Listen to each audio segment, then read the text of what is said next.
Welcome. My name is Michelle Lane. I am a leader here at North Kansas City Hospital, and I am the facilitator of today's talk, Brain Health. I'm not only the facilitator, actually, I'm the speaker, and I am so excited to share with you what I have learned about brain health and the 6 pillars that you can work on to improve your brain health. The brain is absolutely fascinating to me. It's just one of those organs that is just so intriguing, and we don't even know what we don't know. It really determines every aspect of your life. Without your brain, there's no real sense of self. There's no awareness of the world. The brain, just for some fast facts, is a 3-pound organ, and it can process 70,000 thoughts a day. It has 100 billion neurons that connect with 500 trillion points through synapses that travel 300 miles an hour. So while you're awake, your brain can actually create so much energy that it can fire up a light bulb. About 15 watts of power is how much power your brain puts off when you're awake and you're doing your thing.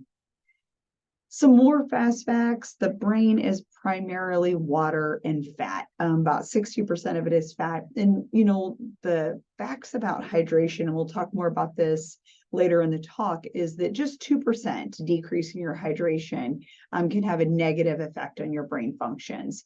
Your brain is not truly formed until you're 25 years of age.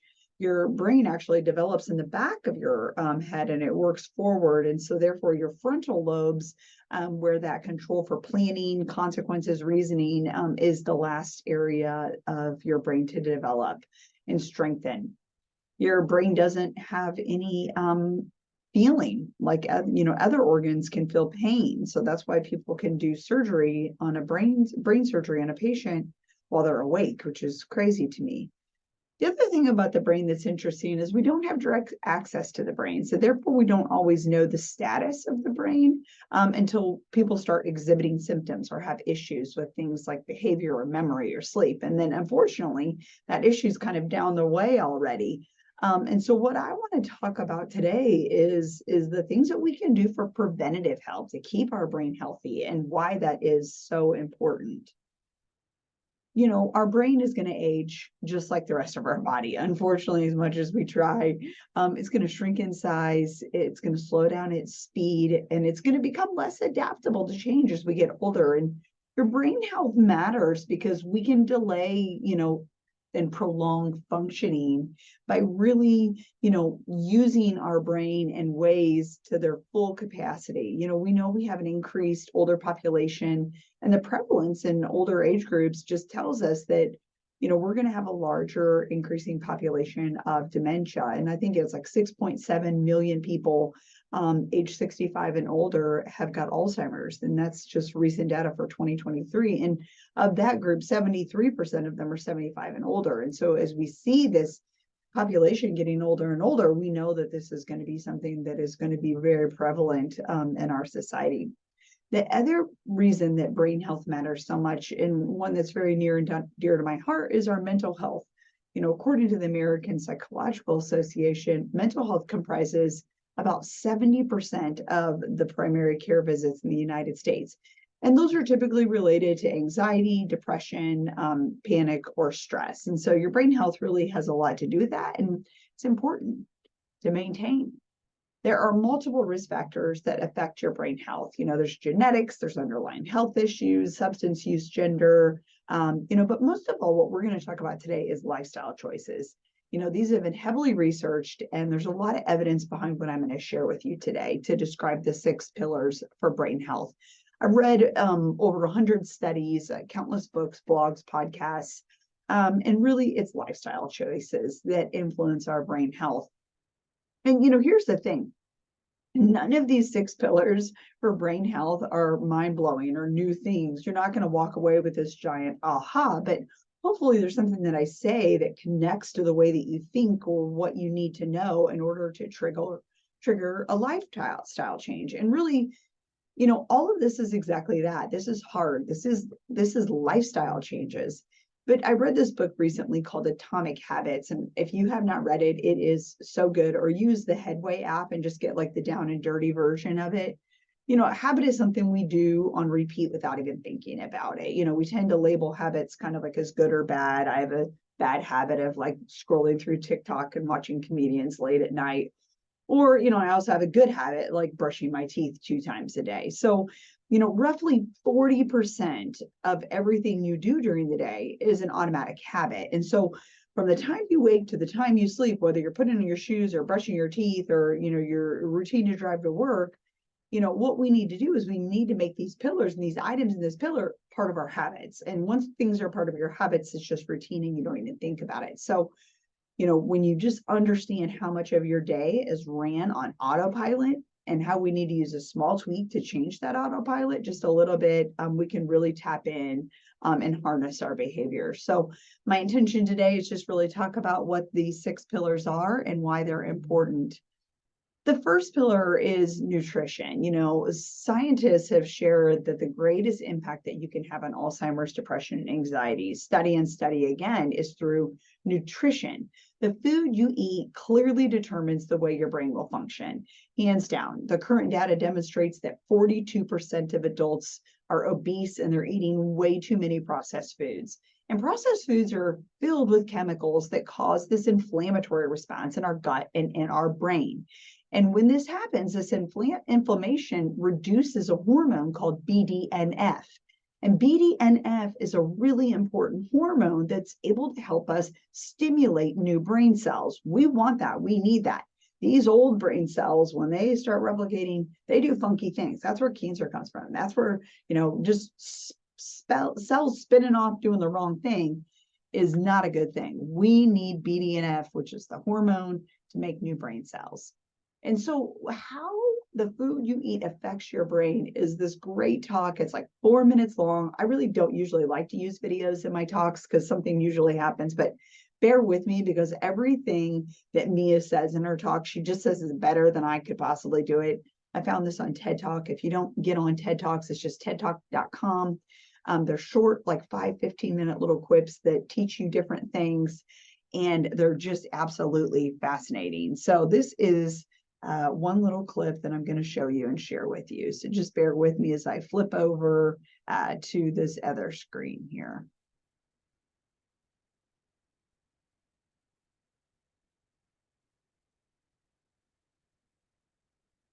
Yep.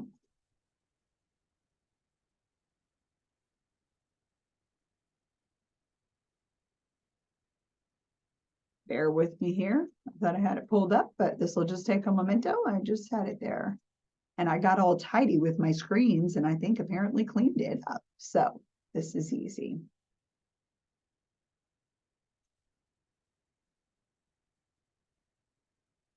All right.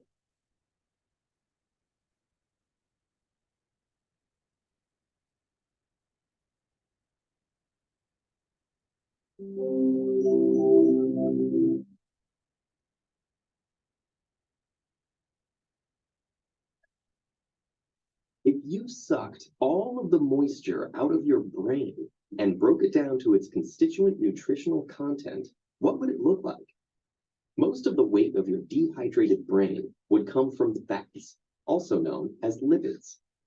In the remaining brain matter, you would find proteins and amino acids, traces of micronutrients, and glucose. The brain is, of course, more than just the sum of its nutritional parts, but each component does have a distinct impact on functioning, development, mood, and energy.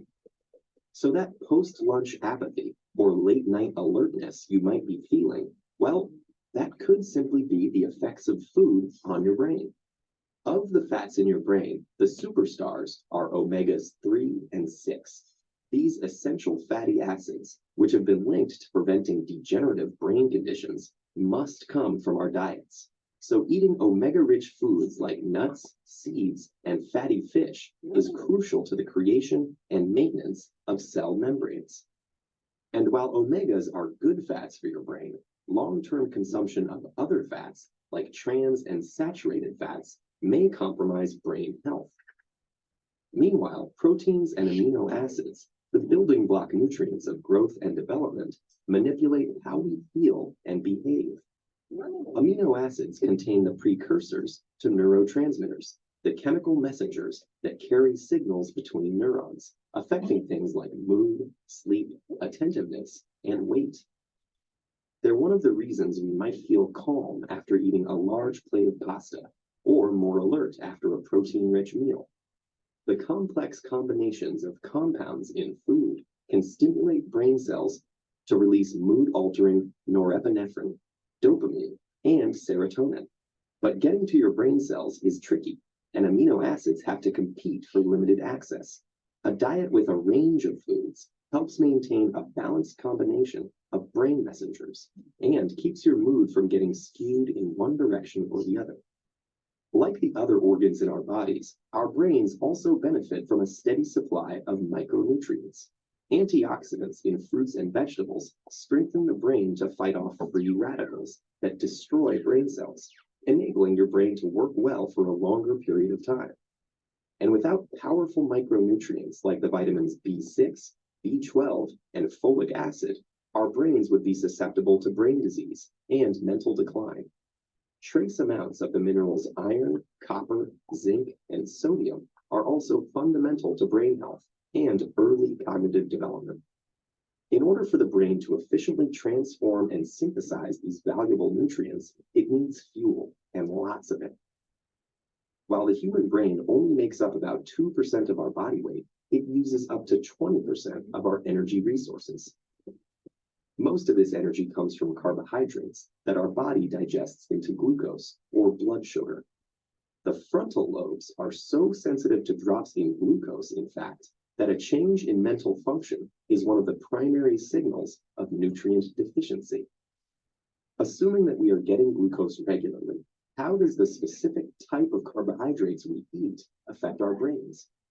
Carbs come in three forms: starch, sugar, and fiber. While on most nutrition labels, they are all lumped into one total carb count, the ratio of the sugar and fiber subgroups to the whole amount affect how the body and brain respond. A high glycemic food, like white bread, causes a rapid release of glucose into the blood, and then comes the dip. Blood sugar shoots down, and with it, our attention span and mood. On the other hand, oats, grains, and legumes have slower glucose release, enabling a steadier level of attentiveness. For sustained brain power, opting for a varied diet of nutrient-rich foods is critical. When it comes to what you bite, chew, and swallow, your choices have a direct and long-lasting effect on the most powerful organ in your body.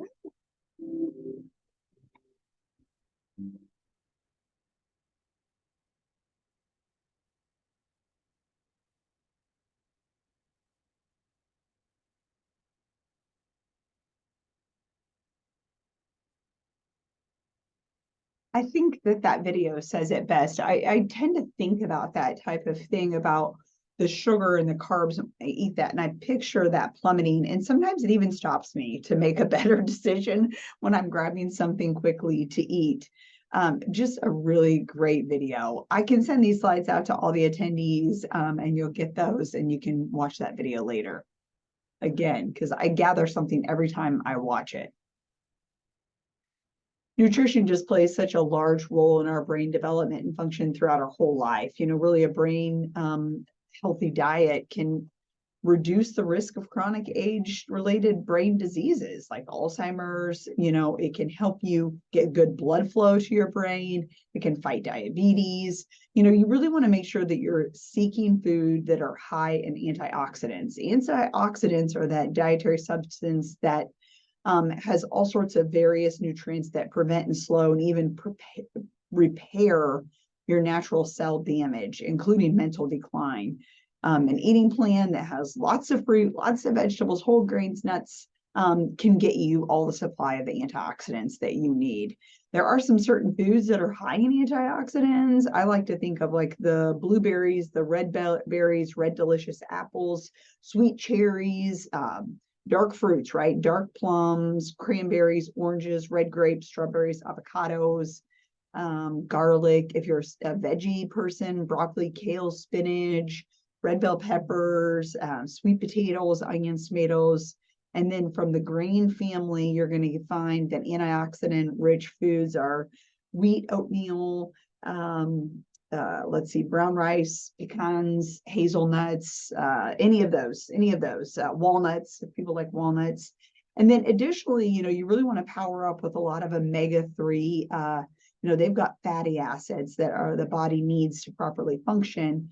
We don't make those on our own. And the best way to get omega-3s are through your food sources, of course. So food that are high in omega-3s are going to be like your salmon, tuna, mackerel, sardines.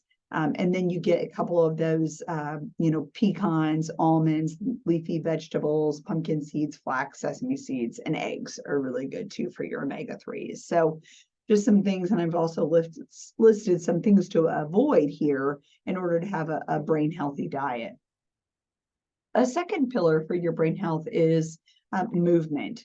And, it cannot be overstated the value of movement in our life. It's important to recognize too that there's a difference between movement and exercise. Yes, exercise has these amazing benefits that there's no debate that the value of exercise is there. In research, Harvard Medical School, did this great study that concluded that those who exercise regularly reduce the risk of early death by 21%. But what I want to really focus on is not just necessarily about getting on a treadmill for 20 minutes. I want to talk about how we sit too much. I want to talk about just moving more. People sit more than they sleep and more than, they move. And there is an overwhelming research that shares that those who sit for more than 8 hours a day with no physical activity have a risk of dying similar to those that is the same risk as obesity or somebody that smoked. So sitting for 8 hours is just as risky as smoking, according to the research. And again, I'm not talking about 20 minutes on a treadmill every day. I'm talking about just intentionally moving, parking further away, choosing the steps if you're able to do that. There's a great neurologist, his name is Dr. David Perlmutter, and he spent decades researching brain health and particularly mental health and Alzheimer's. And he did thousands of brain scans in his research, and he showed some really cool key findings. And one of those is that the more movement plus Alzheimer's, it's just across the board. Those who move more and sit less and exercise produce a powerful hormone that we've talked about previously called BDNF, and that stimulates the growth of new brain cells. So that means if you're 50 or 60, or maybe you're starting to forget things a little bit easier, or you got some brain fog, this can be normal, but, we can do things to try to help our memory centers. And one of those things is movement. So I can't emphasize enough, movement is a strong, strong pillar. And, it's not exercise. You can do gardening, you can do housework, you can do weeding, you can play Nerf guns with your granddaughter. You can march in place while watching television, lifting weights, having sex, any of these things. Just move your body and that will count as movement. That's it. That's that simple.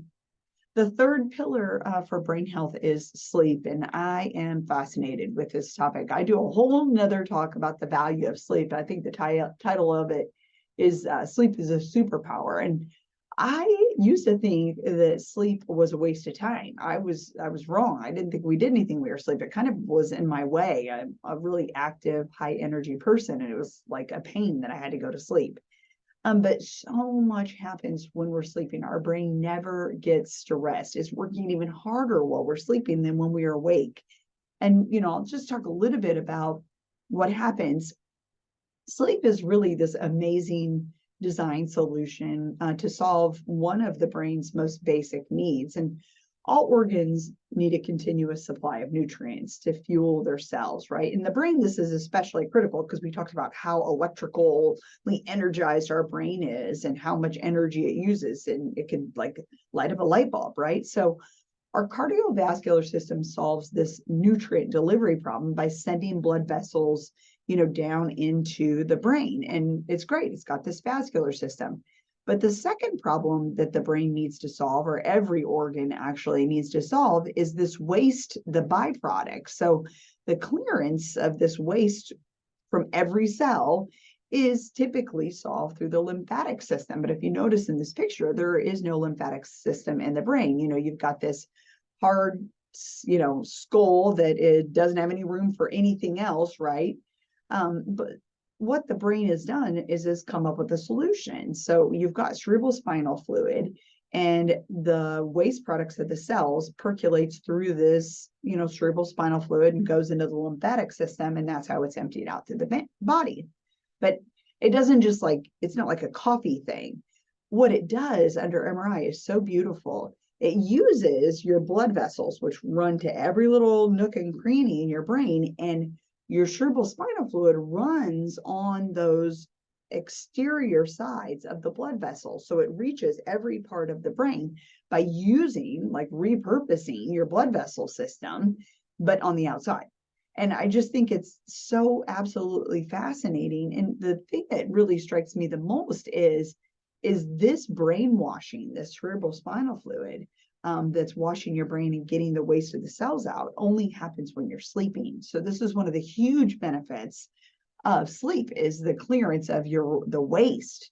It repairs your brain on a daily basis. New research, demonstrates that chronic sleep deprivation can lead to irreversible brain damage because the neurons needs, alertness and cognition can become permanently damaged without sleep. The lack of sleep can make your brain shrink. The World Health Organization has identified night shift as a carcinogen because it's the lack of sleep that triggers this whole cascade of events in the body. And so, really, sleep is a wonderful process. It takes your sensory information, it floods the brain during the day, and during sleep, that memory starts to archive materials. It creates memories. There's just really so much information that we're learning about the critical entities of memory, and it's all related to our sleep. So, what do you do, right? I couldn't not talk about sleep and not talk about, some of the things that you can do to get a good night's sleep. So, I think about sleep, and I wouldn't go run in flip-flops and jeans, right? So I'm going to try to wear dry fit and Asics. So here's some things you can do that to help you prepare for a good night's sleep that can really drive your sleep. The number one thing that showed up in the research is regularity. Go to bed at the same time, wake up same time, weekday, weekend. Regularity is king, according to the research. It will anchor your sleep and it will improve not only the quality, but also the quantity of your sleep. The other thing that's super important for sleep is to keep it cool. Your body needs to drop its core temperature by 1 to 2 degrees Fahrenheit in order to initiate sleep. Studies show that 65 degrees is about the ideal sleep temperature. And this happens with our circadian rhythm about 10:30 p.m. every night. And it also happens between 1 and 3 p.m. in the afternoon. And this is why a lot of people will eat lunch and they're like, oh, I'm sleepy. It's because I ate. Well, it's not that. It's because your circadian rhythm has dropped your core temperature, which triggers the need for sleep and tells the body that you're tired. The third thing you can do to really improve your sleep is to make sure that your bedroom is a haven for sleep, as dark as possible. It's really important to reduce the amount of light exposure at least a half an hour before you go to bed. Light will increase that level of alertness, but it also shuts down our melatonin factory. And melatonin is that natural hormone that gets us to sleep and gets us to stay asleep. So you want to make sure that you are definitely making it dark. I even changed, I think about what I was doing in my bedtime routine, and you go into the brightest room in your house, and you pick your teeth and brush them and all this right before bed, and those bathroom lights are gigantic. I switched over to a lamp in my bedroom to go in and at night and brush my teeth quietly in, a dim light. And I feel like that has made a huge impact.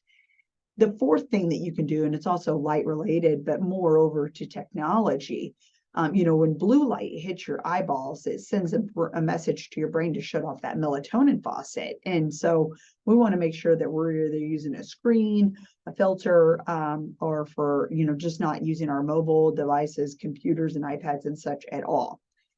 The other fifth thing that we can do to help our sleep is to get some exercise. Even 10 minutes, according to the research, can help with your sleep patterns. I do think it's interesting to note that an intensive and vigorous workout does not help your sleep. It actually hurts your sleep if you do that right before bed. So 2 hours, I think is what the research study showed. A really big workout is going to keep you awake. It's going to jazzercise you. So for those of you who want to avoid a heavy workout, you can just say, oh, it's too close to bed for me. So those are just some key things you can do to help with that pillar of sleep. It's so, so important. The fourth pillar for brain health that we're going to talk about is hydration. And so one way you can check for hydration is, we know this, there's a little test you can do where you can pull up on your skin, to see what your skin sugar is. And I don't know if you guys can see that, but like I'm apparently dehydrated. If your skin returns normally really quickly, you're hydrated well, but mine doesn't. Mine is a mess. And it's probably because I ran 5 miles in this ridiculous heat yesterday, which was not a good idea, and had a near-death experience. And I probably need to drink some water. So we've heard that, at least 8 glasses of water a day is what we need, but it's actually not enough. And brain health is really reliant on that water because we're made of brain, and our brain is made of water and fat. So according to research, adequate hydration has 6 cognitive benefits. First, it can help with concentration and focus. And who doesn't want that in this world of absolute distraction, right? It will help you keep on target with what you're doing. The second thing is it will help balance your mood and emotions. The third benefit of hydration is memory function. I mean, who doesn't want to say, I remember, instead of saying, oh, I forgot, right? I mean, we all want to have better memory. The fourth benefit of hydration for the brain is it helps add more blood flow and oxygen to the brain. And this is very important physiologically. And we also want to make sure that we are thinking about that cardiac care and tying the brain and the heart together. The fifth benefit for hydration for the brain is it helps you relieve or prevent headaches. And then the sixth is that according to studies, good hydration can also help relieve stress. So very, very important. The fifth pillar for brain health is stress, as we just talked about.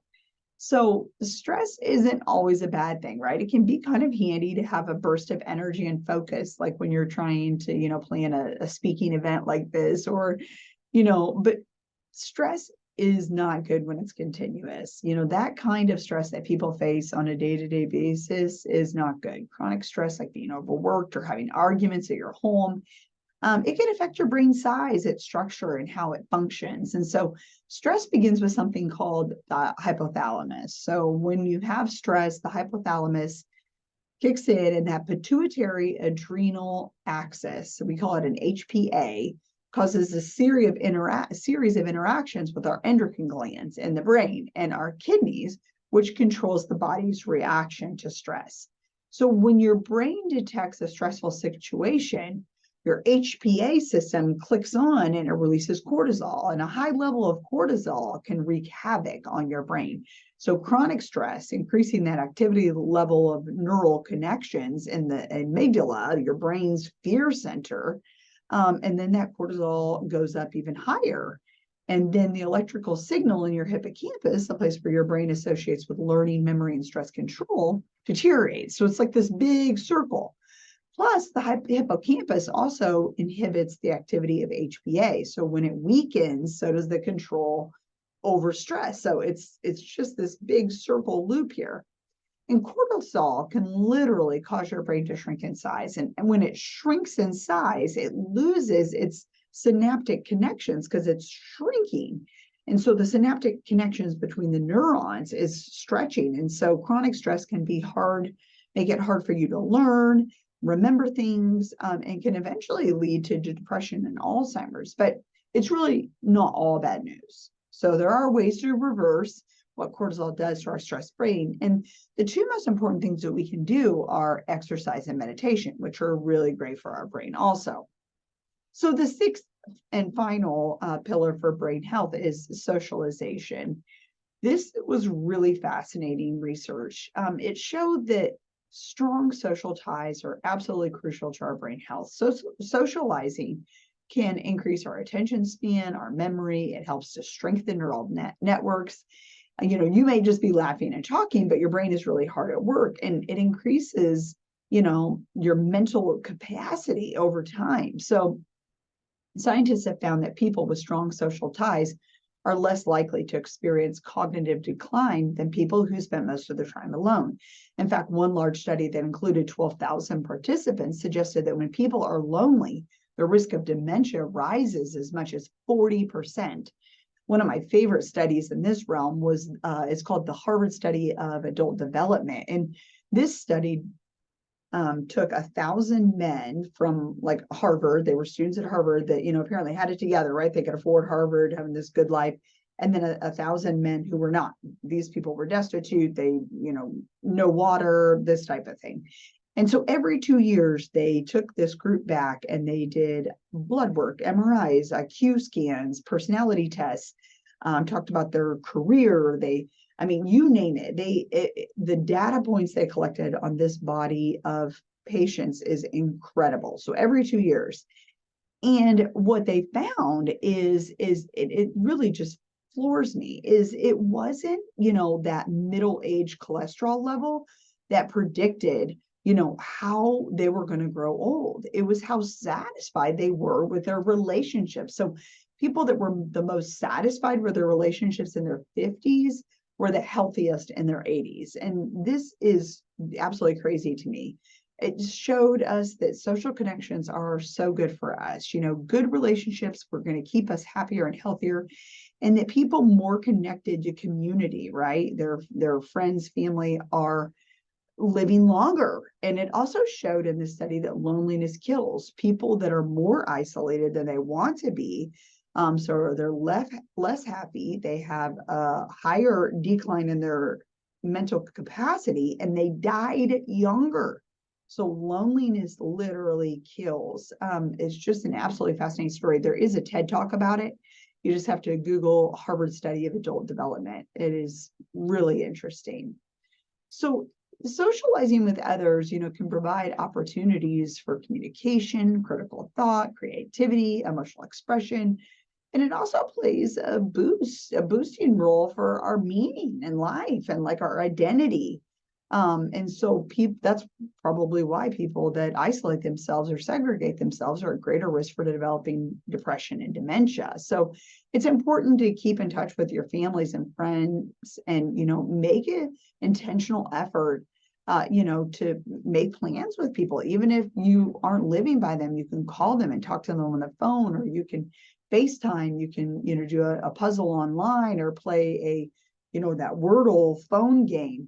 Connect with your community and join a club or volunteer, find something you're passionate about, whether it's animals or, your church, and get something where you're, making a difference.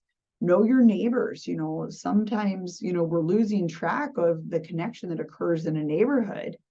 And, I also think there's a huge benefit in pets. People don't have to be the answer for everything. I find that social engagement within my animals, can be a source of a loving relationship. Animals have proven to be just as good for our brain health as people. Pets make us feel good. They're more important, they can keep you healthy, right? So you can maybe be surprised at just how many ways a pet can improve your health, but pets can keep us calm, boost our immunity. There's research out there about improving our heart health. Our pets keep us moving, they enhance our social life. This could be a pet awareness talk right here, but yeah, get yourself a dog or cat, and pets are important, or a donkey or a chicken for that matter. So important. So to review, these are the 6 pillars for brain health. None of this is shocking news, but many of them, are just tiny tweaks from what you're already doing, those daily habits. We want to make sure that, you keep your brain healthy. It does determine every aspect of your life. And I hope today there was something that I said that triggered something for you that will help stop or start something that you're doing to improve your brain health. And thank you so much for your time today, and take care.